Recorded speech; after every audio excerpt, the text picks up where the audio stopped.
I think simp is like second most like understandable, Yeah. but like bussin' and Riz. This is their first big game like that, and like they got it really, really tight. Like I'm fighting this other thing now, and it does a similar thing where like it winds up, puts its arms up, and then it'll like hold, and then that's when it comes down to attack. Let's give him a second one. You're like, so we're back. We're back again. And one of us is in black and one's in pink. I'm in pink. Yeah. My name is Giorgio. I'm one of your hosts.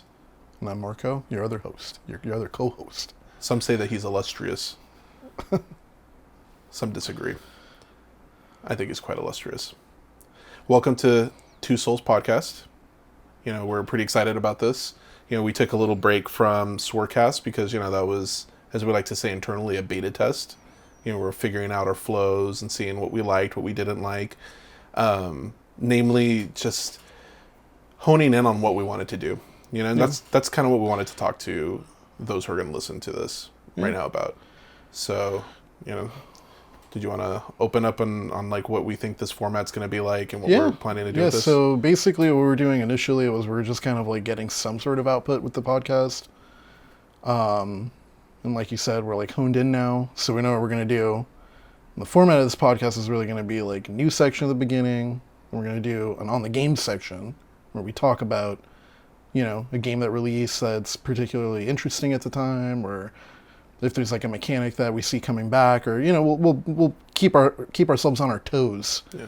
Maybe we're playing something from the past and we want to illuminate and talk about that. It's on the games. It's on the games. And that's the real meat of this pie.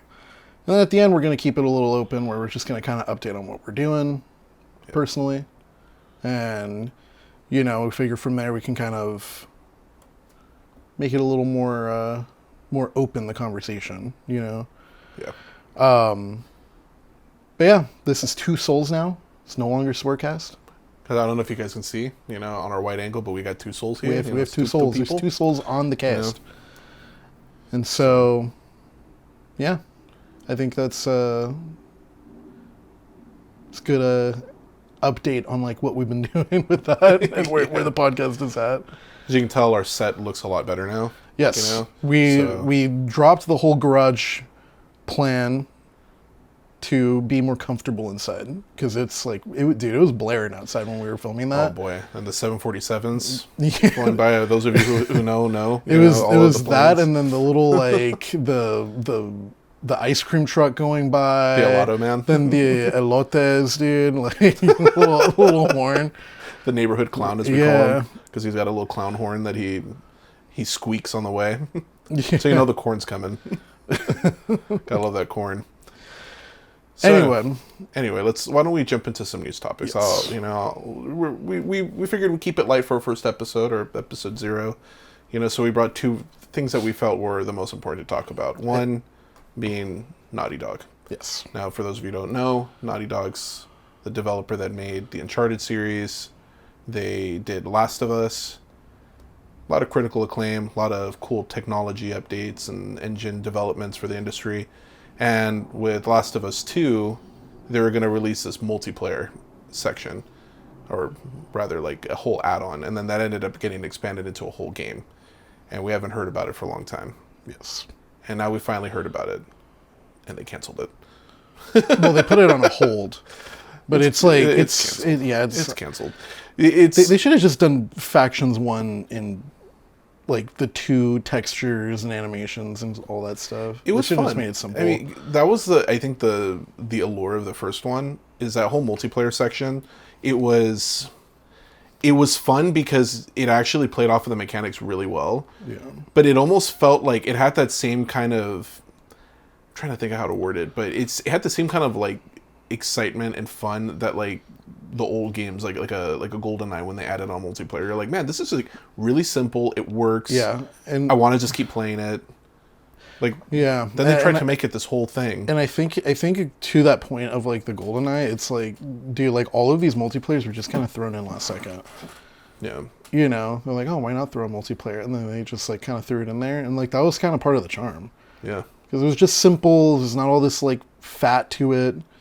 You know, it was just it just worked. Yeah, I want to say GoldenEye was developed by like one guy, like towards the end of the whole thing. The multiplayer. Yeah, and he just presented it. He's like, "Hey, I kind of put this together."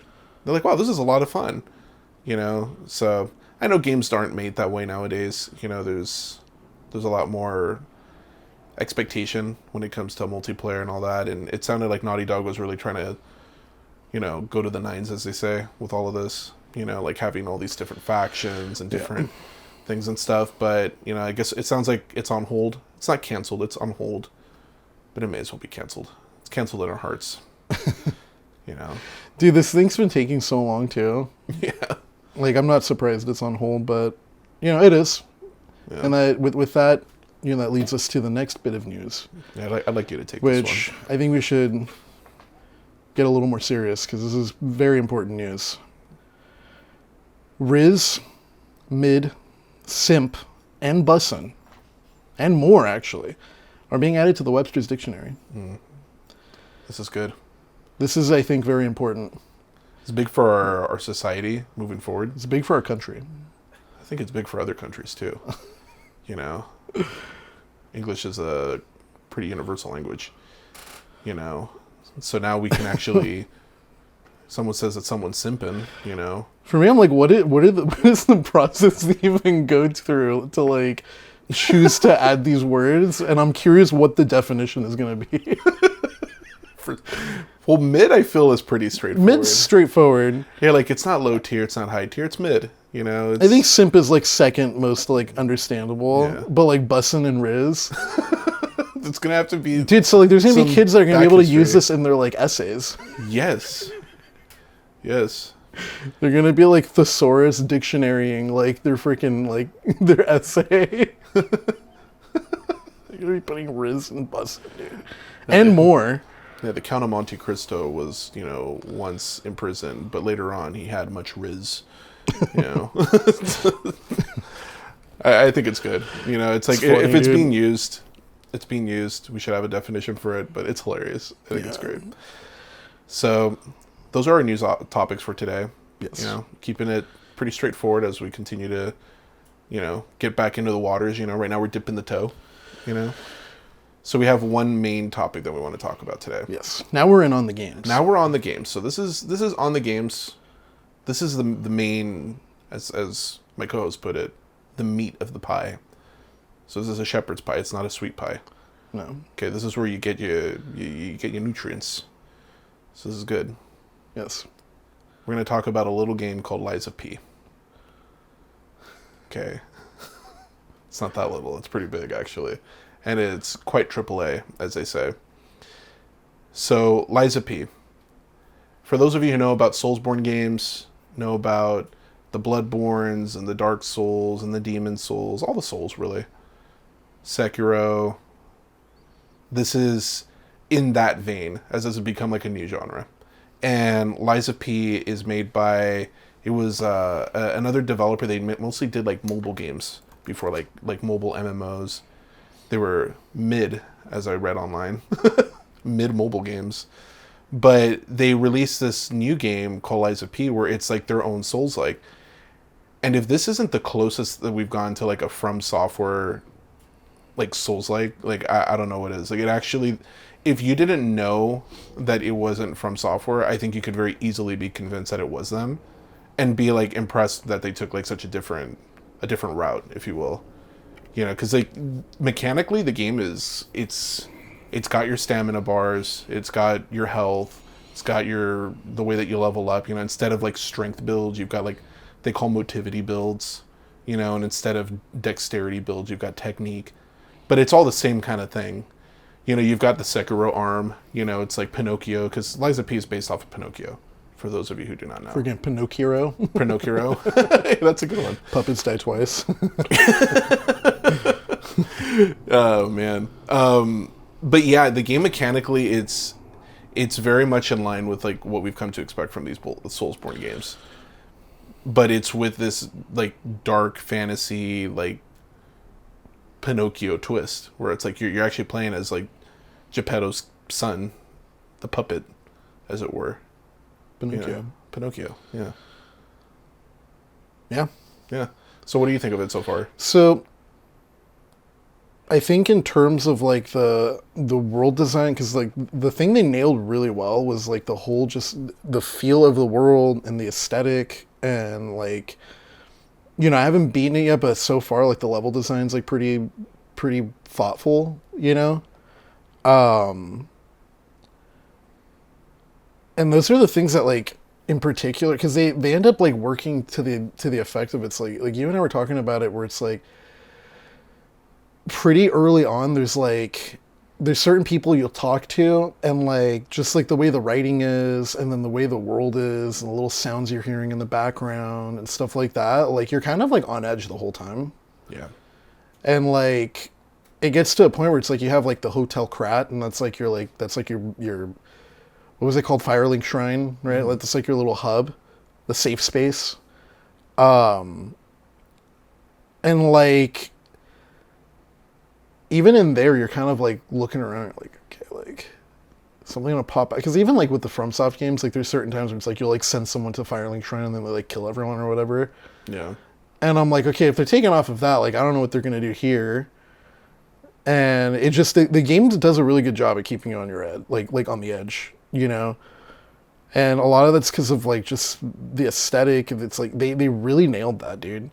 Like they nailed the aesthetic. There's certain doors you open to head to like new areas too, and like the way that the camera kind of pulls in gets like a little more cinematic for like just that door opening, and then it'll like present this new like location and stuff like that. Like it's really well done, and like to your point too, like what you're saying earlier, like dude, if I didn't know if I didn't know it was FromSoft, like there's certain things in the mechanics that would have kind of tipped me off to it, but like they're pretty they really like shouldn't have been able to get like so much right not being FromSoft. Yeah, this is like their first game like this. This is their first big game like that, and like they got it really, really tight. And yeah, I think it's great. The story's really cool. I've heard some people say it's like a little simplistic or whatever, and like I can kind of see that, but I think it's still pretty tight. Like there's little twists to it, and I don't want to like get into spoilers with that, but there's little like twists to like just the world and the way the whole puppet thing works and the Pinocchio and all that. Like it's taking more inspiration from the original story, like they've talked about, and apparently the original story is a lot darker than like the Disney like rendition of that story that is most popular with it. But yeah, I mean, I'm really pleasantly surprised. And the thing for me too is it's like playing the demo that came out. Like I was already sold, and I'm like, dude, like this coming out is gonna feel great. Like this is gonna be awesome. And you're the one who pointed it out because you actually started it before me. And like the final release is actually even tighter than that. Yeah. Which is like, again, like for it being their first like big AAA game like this, it's really, really impressive. And especially coming into this genre, like I personally, like I've tried like Neo, I've tried Mortal Shell, like I've played the Surge a little bit, like the second one, because I think that it was either the first one or the second one, but one of them was like on PlayStation Plus or whatever, and so I checked it out at one point, and like all of them, like they're either like missing something or they're like too overly complicated, where there's not like that From Software like elegance to it, and it kind of loses me over time. But this one's actually been holding me pretty well. I had a little bit of problems with some of the balancings that they had initially. They're already fixing a lot of this stuff in updates, like just lowering certain boss healths and stuff like that. Yeah, some of them are pretty tanky. Some of them are pretty tanky for what they're bringing to the table in the fight, in my opinion. Because, there's like the Archbishop, and he is like a really long fight. And he's got a couple, originally before they patched him, because they nerfed him pretty hard in their health pools. A lot of people are getting stuck with him.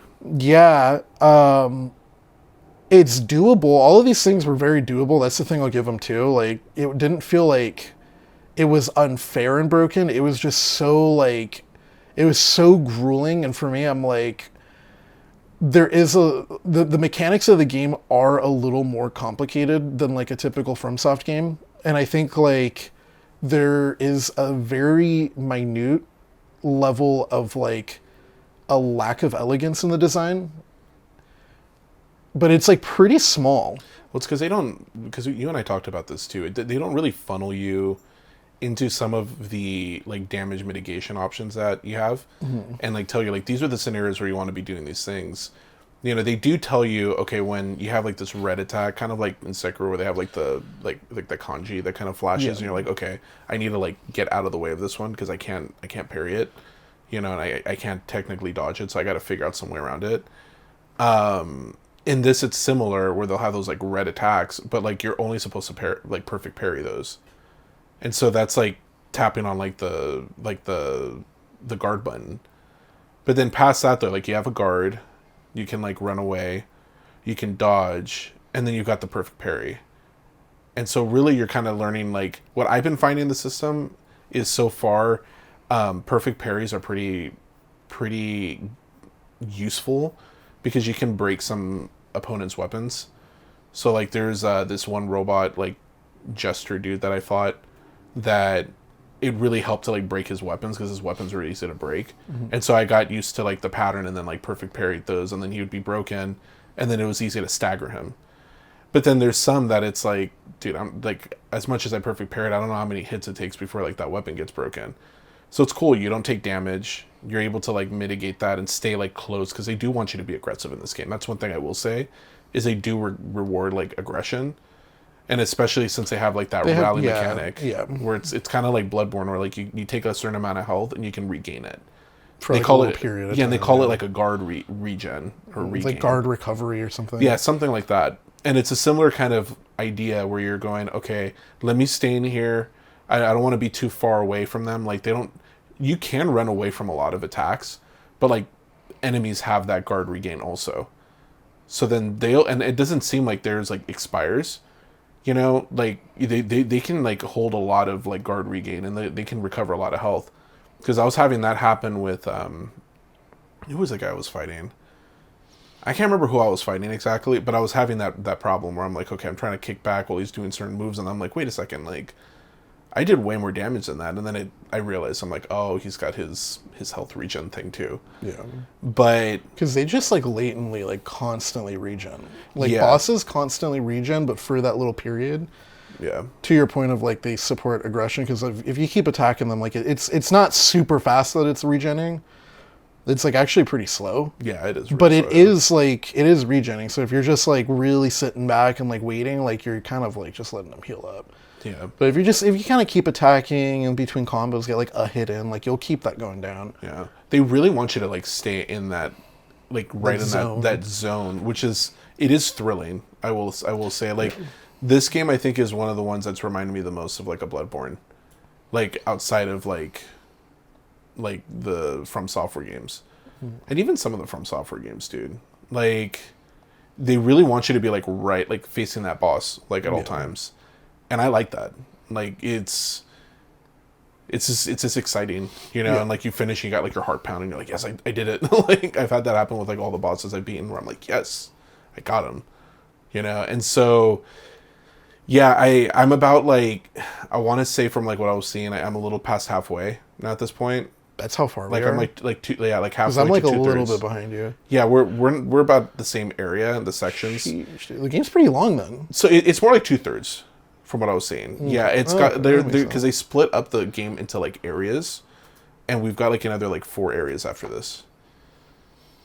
Okay. And from what I was seeing, one of them is pretty long, pretty chunky. Yeah. Okay. And so yeah, I mean, definitely worth your money in that sense. Yeah, definitely worth your money. Or if you have Games Pass, you know, you can subscribe. It's on that, you know.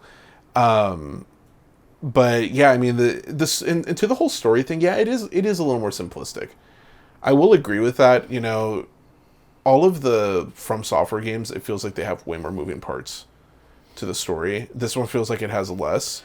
Yeah. But the way that it's revealed, the discoverability of it is really enjoyable, and there is a lot more cinematic to it. Yeah, which has been pretty cool too. Yeah, like to that point, like FromSoft, their games have a lot more moving parts.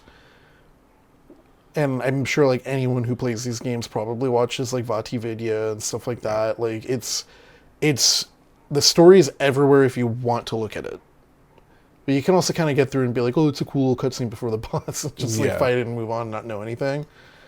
So the story in FromSoft games is a little more like in the backseat, in a sense. You know, it's not like front and center. It's not like playing like a God of War, obviously. And Liza P, like, it is a little more simplistic, but like to your point of the cinematics, it's more like front and center. Yeah.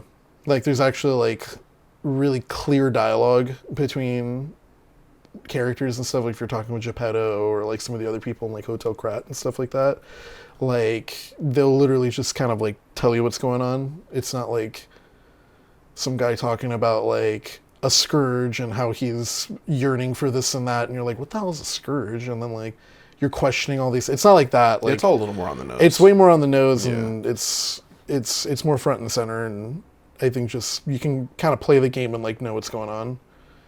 Yeah. But yeah, I mean the game's great. I think it's because I'm still kind of like formulating my full thoughts on it, because obviously we have like a whole third left of the game, and like initially, like when I got to Archbishop before the patch and stuff like that, and like you saw me over chat, dude. Yeah. Like that boss was like really pissing me off, and like the boss before it too, freaking Fueco. I forget his name, but I just call him Fueco. That like fire boss was, I think that boss does have some problems in terms of like its animations, because like so many of its attacks are like the same like wind up animation with like maybe, I'm sure if you really like zoom in and slow it down, there's like There's some slight differences. there's probably some slight difference, but I'm like, it's not really like visually legible enough, and like it has telegraphing issues, because then you're like kind of waiting for it to just start moving so you can react to it, but then like the mechanics are more aggressive, and like they do give you enough to react for a bit, but like if you're just playing reactionarily, like you're not really like it's gonna bite you in the ass at some point. So a lot of the You know? bosses, what I've noticed they'll do is if they're doing like a wind up kind of attack, they'll have like the wind up and then they'll stop winding up and they'll like hold, and that's what you react off of, is like the hold. You know, and like, to your point, it is like more subtle. Like I think it could be more legible for the player to go. Like, It's particularly this boss too. Is the yeah, thing I'll but say, like all the 'cause- bosses I'm seeing this with, and like I read it somewhere and I've been noticing it like everywhere now, where I'm like, oh, okay, I'm starting to see this now, where it's like I'm fighting this other thing now, and it does a similar thing where like it winds up, puts its arms up, and then it'll like hold, and then that's when it comes down to attack. And so like now I'm Very starting to look like more for like the hold as opposed to like them still moving and like winding up, because they don't wind up and then just come down. Like they'll wind up and then they'll like hold and then they'll come down, and usually that window is pretty short. So then you react off of that. But they, to your point too, like they are fixing these things. Yeah. Because the director said that like he does want the game to be more than anything like fun, and they are succeeding in that. Yeah, they in one of the updates they like nerfed the Archbishop quite a bit. They nerfed also King of Puppets like quite a bit, both of them. Yeah. From what I heard, they didn't really touch King of Puppets Phase 2 though. Just phase 1. It was just Phase 1. He had a lot of health before. Yeah, because some of these fights, like a lot of the fights are multiple phase, like full health bar multiple phase, and you know I think in certain areas like that, like you kind of realize that it starts to show rather like that it's their first game, and also it's their first game in this genre. Which is also why I'm like so astounded that they got so much right, because I'm like, this isn't just like your first big game, it's like your first big game and also in this genre, which is like kind of hard to like get right. Because people think, oh, it's just like hard, and I'm like, there's like a lot of minute little details to FromSoft's games like that make them feel the way they do. But yeah, like the health bars for some of the bosses like in their first phases were like so freaking long, and then it just feels like it feels like fighting Lawrence, dude. It's a war of attrition. Yeah, it's a war of attrition where you're just like in there and like it's like, well, it's doable, and it's like that's not the problem though. The problem is that it's like not really, for me, like the Archbishop was like getting to a point where I'm like, this is doable, but like, and in particular his like red attack, like he like stands up and drops down, like he has like two versions of that. Like one of them's just like faster than the other one, And the faster one, he technically like lifts his right leg a little bit before. But like it all happens like pretty quick. And like you can get used to it. And like when I watch other people fight it, like I can see it a little more now. But when you're just like in it, like it's all just kind of happening. And like the wind up is him standing up, you know? And like his like both of the attacks he stands up. And so you've got like these two timings for this like one attack with like basically like the same wind up. And it's just like hard to like time the parry on that. And so for me, I'd be in the fight for like 20 minutes, like fighting this thing down. It was less than that for phase one, but it's still like multiple fights over and over again. Like it ends up taking a while, dude. But like I'd be in that phase one, and then he'd like do that, and then it would like kill me. Or he'd be doing that, and then I'd like finally get through phase one and get into phase two.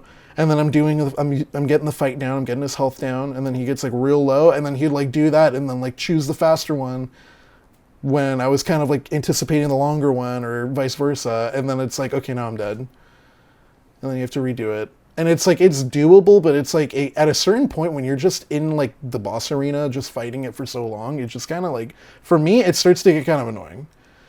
You know, and I'm used to some of these fights being really long. Like, you know, there's some pretty long fights in like Sekiro in particular where it's just like, oh my god, like fighting the owl, like you're just kind of like in there for a while, dude. Yep. You know, like Demon Or of Ishin. Hatred, Ishin, like some of these fights you're just like in it for a while, and especially in the Dark Souls, like a lot of the dragons that you're fighting, dude, you're just in there for like, you're in there for a while, dude. And like I'm used to that, like that's not necessarily my problem. It's just like there's these little design choices, like the variability in like the attack speed, and then the wind-ups not being telegraphed like super well, where it's like kind of obvious, and like all those things like together in a fight where I'm in there for so long, like it just started kind of like driving me nuts after a while.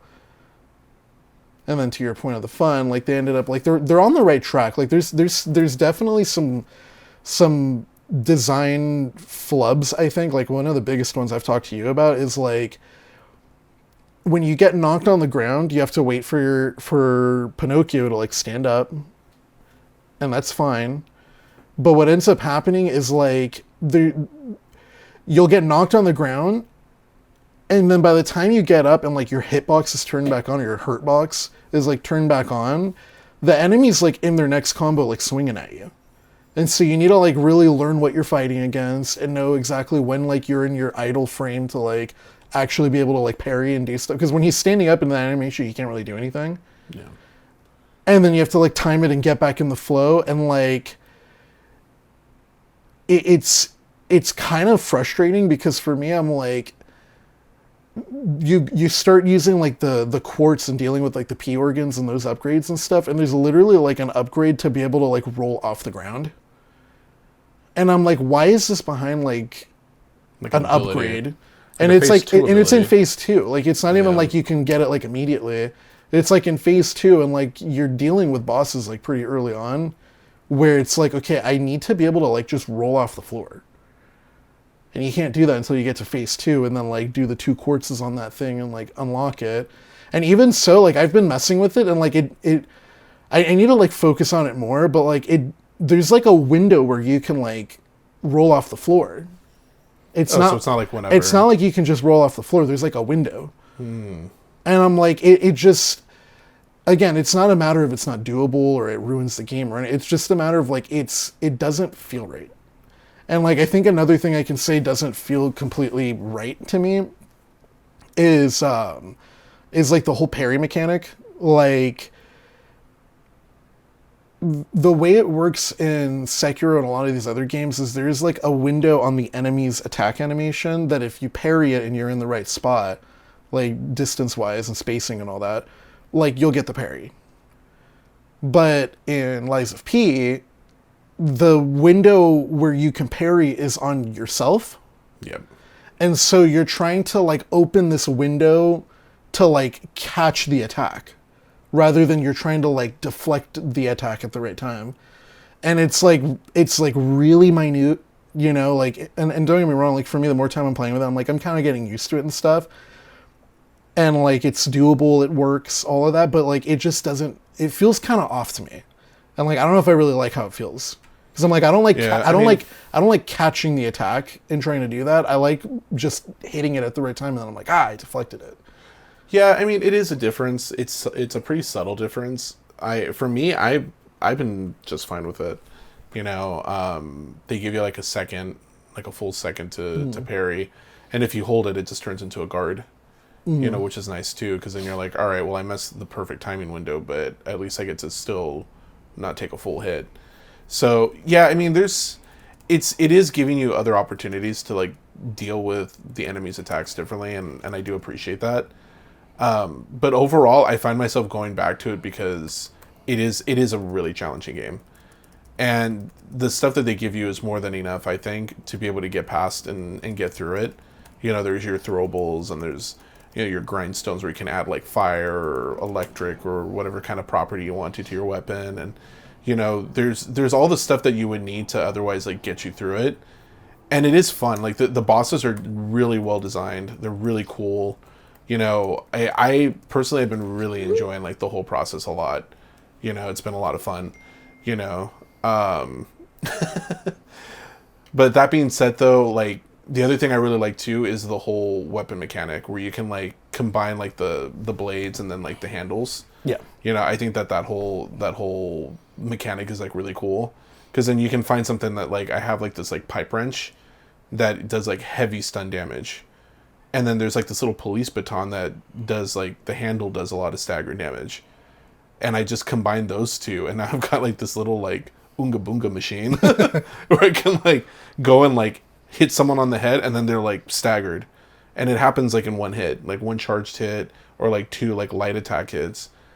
And that's been a blast. You know, I like leveled that up like instantly. I'm like, okay, this thing's great. So I carry that, and I carry like my scythe, and it's great. It's great. Yeah. But yeah, I mean, it's still got a little bit more to go. Still have to finish it. But so far, like, definitely give it a try. Like, if you even remotely like these kind of games. Yeah, I think it's definitely like a must play, must check it out, and all that. I think mechanically it's like a little bit overcluttered. Like, there's like Fable arts for the handles and the blades. The swapping of the blades and the handles, I think, is a really smart mechanic, actually. But then you're dodging, then you're parrying, and then what do you call it? There's like another mechanic too. Yeah, the Legion arms. Mm-hmm. There's just a lot to it, and I think it like it's very little. I think it's still like 100% like a must play and must check it out if you like these games and stuff. But there's definitely like a level. It's definitely not a FromSoft game. Like when you like play through it and like really spend time with it, but it's also like kind of like shockingly close. And so for me, I'm like, I'm enjoying the game. I'm also like really excited to see whatever else this studio does. Yeah. Because with their history, I'm like, dude, they could like keep going on this path. They could also like, I think they will too, but they could also like make some random other kind of like game, you know, like who knows? I hope they don't. I hope they do. Like I've been seeing people online saying like do this with Alice in Wonderland. Yeah, that'd be tight. I'm like, oh, that'd be so cool. That'd be tight. But yeah, so that's Liza P. That's our On the Games. Yep. And yeah, we're gonna say our goodbyes now. Yes. And start working on that episode 1. Yes. You know, start getting ready for that next week. Because this is we're in now. Yeah, we're in. We're in. We're back. We're doing it. This is true. See where it goes. All right, so this has been the Two Souls podcast. You can go ahead, like, comment, subscribe, and we will see you again next week. All right, this has been... Let's give him a second one. You're like...